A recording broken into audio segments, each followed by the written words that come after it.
The law about leprous house. The Lord spoke to Moses and Aaron, saying, when you have come into the land of Canaan, which I am giving to you for a possession, and I put leprous disease in a house of the land of your possessions, then he who owns the house shall come and tell the priest, it seems to me there is some disease in the house.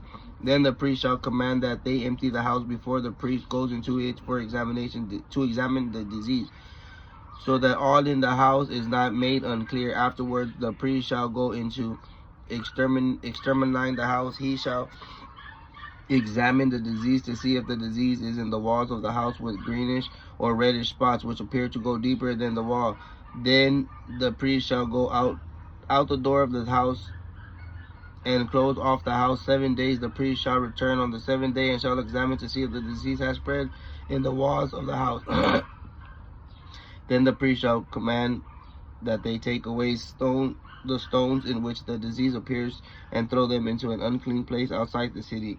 And he shall cause the house to be scraped all around, and they shall pour out the plaster that they scraped off outside the city into an unclean place. This they shall take other stones and put them in the place of those stones, and he shall take other plaster and shall plaster the house.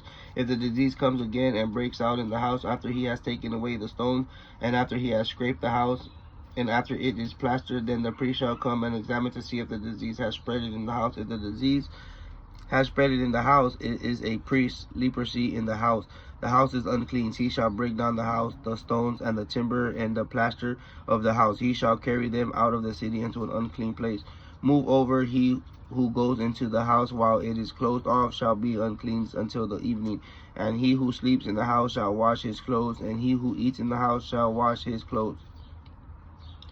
If the priest comes in and examines and sees the disease has not spread it in the house after the house was plastered, and the priest shall pronounce the house clean because the disease is healed, he shall take 2 birds of cedar wood and scarlet and hyssop to clean the house. Then he shall kill one of the birds in the clay vessels over running water. He shall take the cedar wood and the hyssop and the scarlet and the living bird and dip them into blood of the slain bird and the running water. Then he shall cleanse the house with the blood of the bird and with the running water and with the living bird, he and the cedar wood and the hyssop and with the scarlet. But he shall let the living bird loose outside the city into the open fields and make anointment for the house. It shall be clean. This is the law for all manner of leprosy, sore, and scales, and for the disease of a garment, or a house of a swelling, or for a scab, or for a spot, to discern when it is unclean and when it is clean. This is the law of leprosy.